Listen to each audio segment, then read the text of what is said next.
Hi, my name is Jennifer Jones, and I'm going to give a brief presentation on conflict delegation and creating a healthy workplace.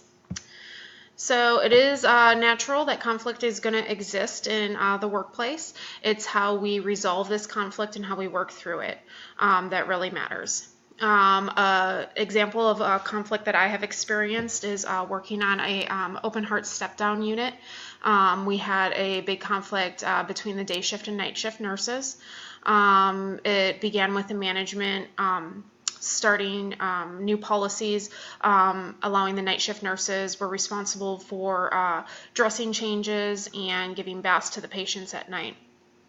Initially, this conflict, the night shift nurses felt resentment towards this policy, not because of the extra added responsibilities, but because they felt that they were being looked at as if they weren't really doing anything, and the day shift nurses had made comments to the fact that they didn't feel that they were really busy at night, which just made the resentment build with the night shift nurse, and it turned into a huge conflict that had to be resolved.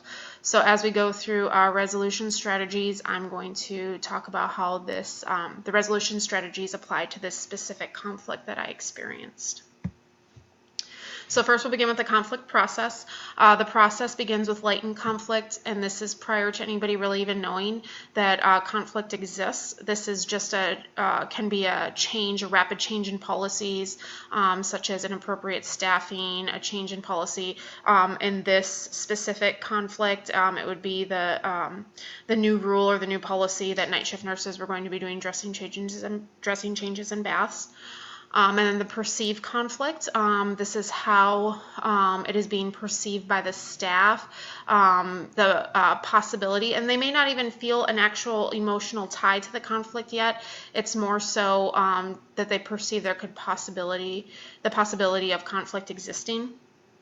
The felt conflict, and this is the resentment that the night shift nurses did feel because they felt that they were being told that they weren't doing enough, and that's why they were being given more responsibility, and the way they felt the reaction and the treatment from the day shift nurses.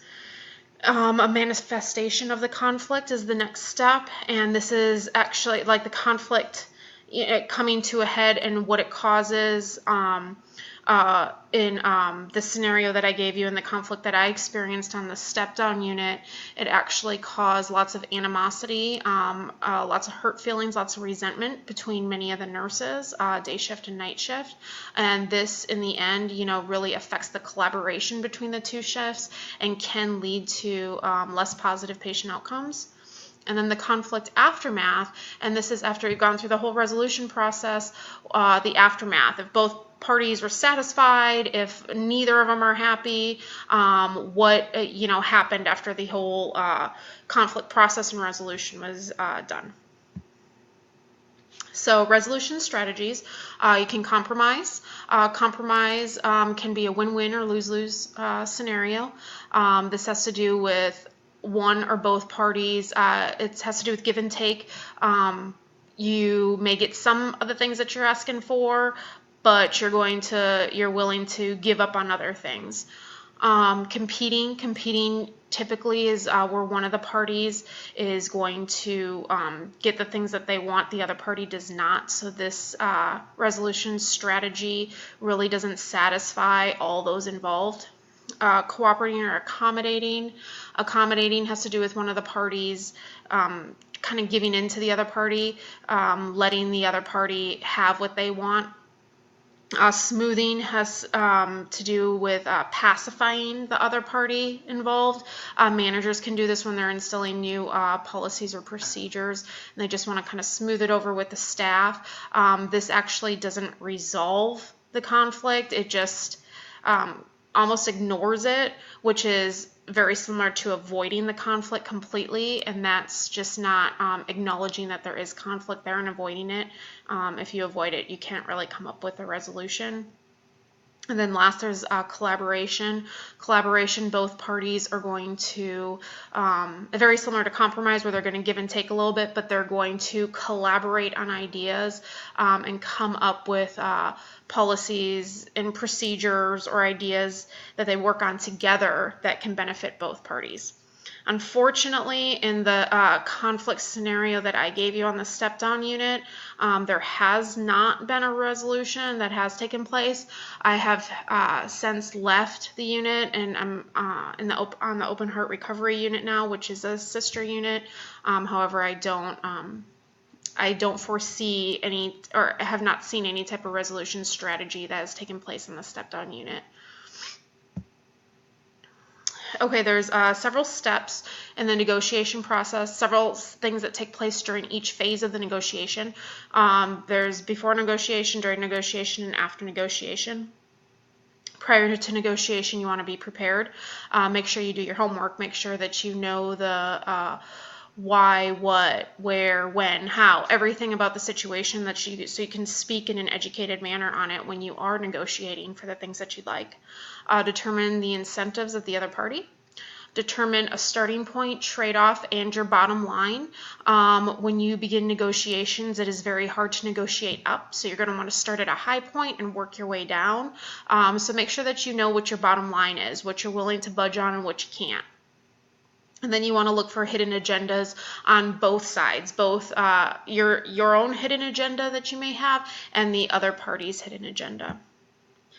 During negotiation, you're going to want to maintain composure. A real quick way to lose credibility is to lose composure, be disrespectful to the other party.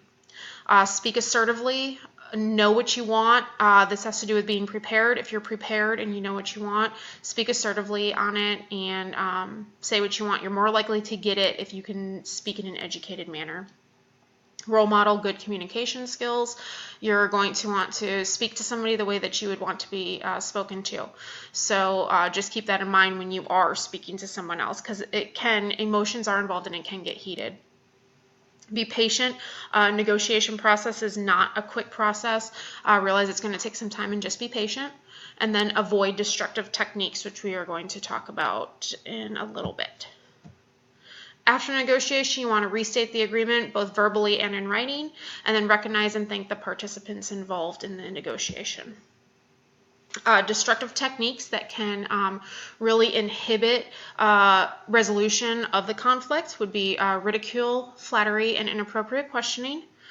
All of these are kind of ways, they're techniques in order to avoid actually dealing with the issues.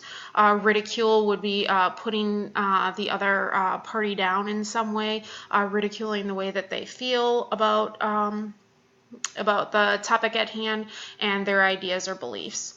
Flattery is a way to is a way to get the person off topic. It's a way to get your way, so be aware of people that may be giving you undue flattery just because they're trying to get you to bend and trying to get their way on things. And then inappropriate questioning is just a technique that others can use to try to get you off topic. So now that we've talked about conflict, we're going to talk about delegation. Delegation can be defined simply as getting work done through others or as directing the performance of one or more people to accomplish organizational goals. Delegation is used a ton in nursing. I mean, you use it all the time, whether you're dealing with PCTs, just talking, collaborating with respiratory therapists. In my role as a charge nurse on the unit, I use delegation all the time, just deciding who is going to do what assignments people were going to get, who was going to get new admissions. There were certain duties on the unit that needed to be taken care of, and as charge nurse, you have the responsibility of delegating those tasks. So 5 rights of delegation are making sure that you delegate the right task under the right circumstance to the right person, give them the right direction with the right level of supervision. Successful delegation strategies. So identify the necessary skills needed. It's important that you delegate the proper tasks to somebody that can handle. Make sure that they do have the skill set needed in order to take on that task. Plan ahead. As a charge nurse, come in, take a look at the nurses that you're working with, the assistive personnel that you're working with, and plan exactly what you're going to do through the night, how you're going to separate tasks, and how you're going to delegate different jobs for each person. And then select who's going to have what tasks at hand and empower them. Make sure a big part of empowerment, I believe, is making sure that they know that you're there, that they can do it, and that you're there to help them if they need it. Communicate the goals. Make sure that it is clear as day exactly what you expect and what needs to be done. Set deadlines so that they're aware. This has a lot to do with communicating goals and setting the deadlines so that they know in what amount of time this needs to be done. Monitor and provide guidance, help when needed. Don't just stand back, have a more hands-on approach and provide the help that others need. Evaluate and let people know if they're not doing something right. You need to let them know how they can fix it, offer strategies in order to fix it, or let them know if they're doing a good job. And then reward others by simply telling them, hey, you did a great job, is just one way that you can reward somebody. Delegation errors would be under-delegating. This happens a lot